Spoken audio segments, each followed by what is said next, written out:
Quiero saludar en esta parte del programa.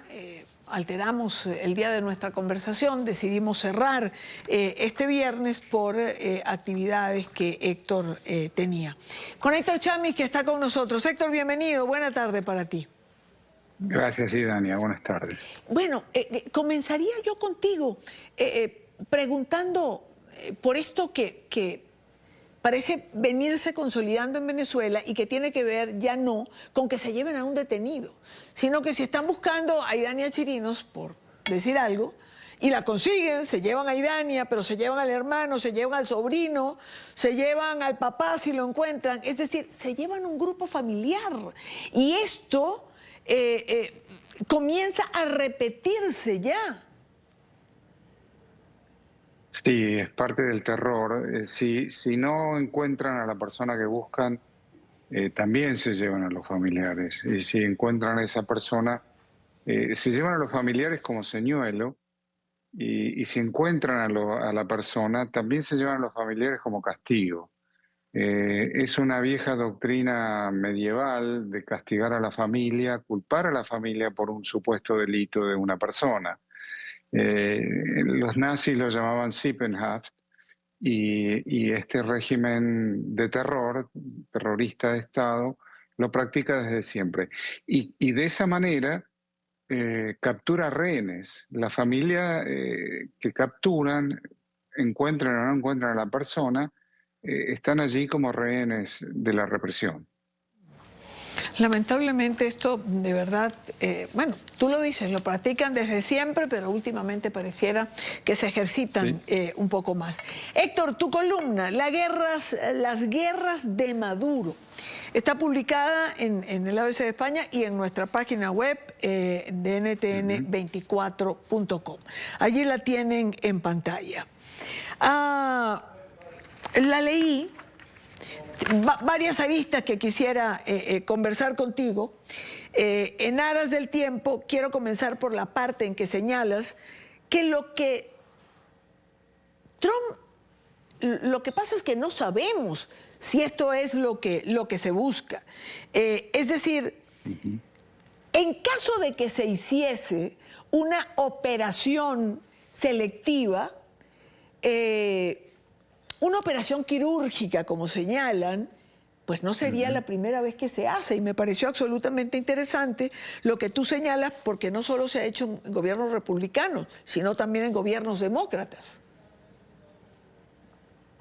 Bueno, no sabemos, y si hay alguien que sabe, deben ser muy pocas personas, por la naturaleza de una operación militar, siempre. Lo que sí sabemos es que han estado atacando, la Fuerza Naval Americana estaba atacando botes que supuestamente transportan droga desde Venezuela a Estados Unidos. Y bueno, hay debates acerca de la legalidad de eso, si el tráfico de drogas es un acto de guerra o un crimen, un delito, por supuesto. Pero lo que trato de comunicar en la nota es que, bueno, el régimen, Nicolás Maduro, ya declaró la guerra a él, una guerra asimétrica, como se llama, por medio de diferentes operaciones, a los venezolanos, a Colombia, a los rehenes de otras nacionalidades que tiene, a Chile cuando fueron a secuestrar al teniente Ojeda. Es decir, son todos actos de agresión, vulneraciones de la soberanía de todos esos países, y esa es una declaración de guerra, aunque no lo formalice.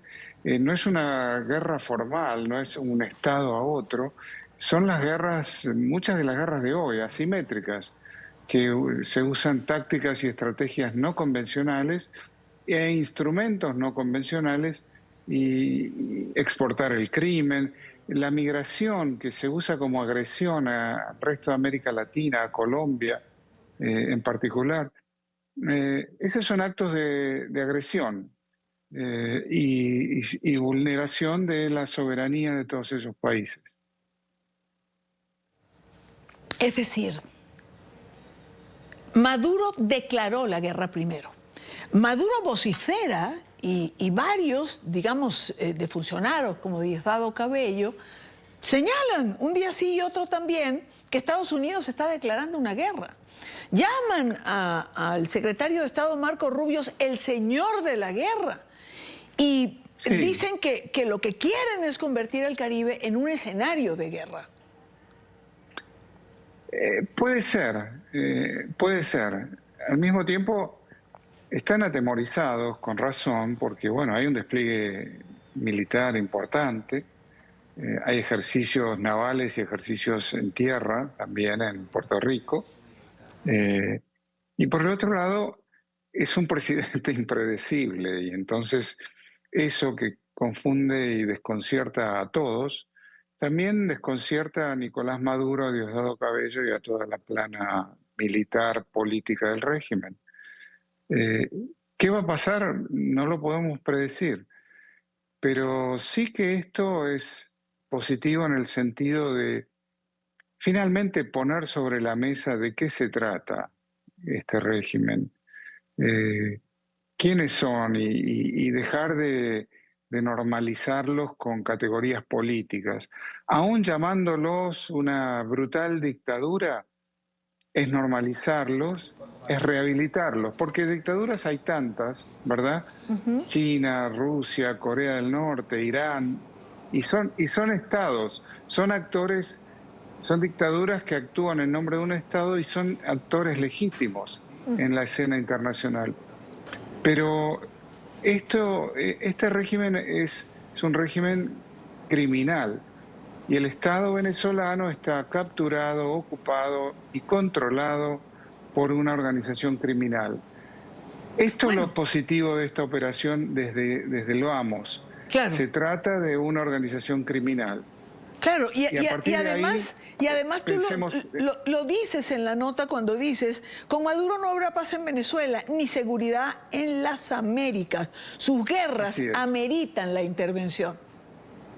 Bueno, hay muchas maneras de intervenir. Claro. Se puede intervenir con el derecho internacional, se puede intervenir con sanciones que ha ocurrido, se puede intervenir con la doctrina de la responsabilidad de proteger, que habilita al Consejo de Seguridad a usar la fuerza, de Naciones Unidas a utilizar la fuerza. Los instrumentos del derecho internacional están allí. Eh, Más allá de que Estados Unidos los invoque o no, más allá de que Estados Unidos decida una supuesta invasión a Venezuela o no, o cualquier otro tipo de operación. Pero la presión aumenta y esto gradualmente, poco a poco, la presión va aumentando con diferentes manifestaciones, pronunciamientos y acciones concretas, acciones militares concretas. Este régimen no va a haber paz para los venezolanos, jamás, con este régimen, además. Héctor, fuera de Venezuela, y hablamos de la columna, pero no quiero dejar de preguntarte por lo que es un gran debate en los Estados Unidos en este momento y que tiene que ver con la libertad de expresión.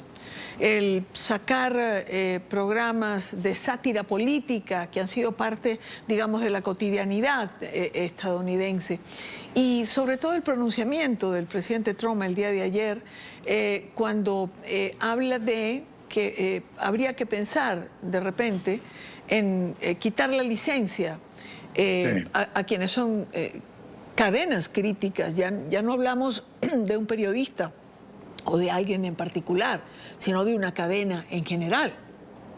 Ujú. Sí, silenciar a la prensa es una manera de atacar la democracia, es una manera muy directa de atacar la democracia. Eh, Además, la libertad de opinión es un derecho constitucional, es una prerrogativa constitucional en este país, en la primera enmienda de la Constitución. Eh, y yo en ese sentido soy una especie de halcón de la libertad de opinión, de la libertad de prensa. Halcón en el sentido que hay muy pocas limitaciones que a mí que yo pueda aceptar, que me puedan satisfacer a la libertad de opinión, a la libertad de palabra. Mientras no se convoque al uso de la violencia, mientras no se convoque al odio, bueno, los límites los marca la Constitución. Y en Estados Unidos ya los marcó la Constitución, la primera enmienda de esa Constitución. Sí, mientras no se convoque a la violencia y al odio. Me voy a quedar con tu frase de hoy, que para mí es: silenciar a la prensa es una manera muy directa de atacar a la democracia. Que por Así cierto, es. cada día está más atacada y por distintos flancos. Héctor, como Sí, siempre. claro que sí. un Bueno, gusto. además, Sí, dime. estas cosas de licencias que se revocan, licencias que se reasignan, nos recuerdan algunos episodios del pasado en nuestra América Latina, ¿verdad? No sabes cuánto me lo recuerda. Héctor, mil gracias. Buen Exactamente. fin de semana para ti. Gracias. Igual para ti, Dani. Hasta pronto. Un gran abrazo.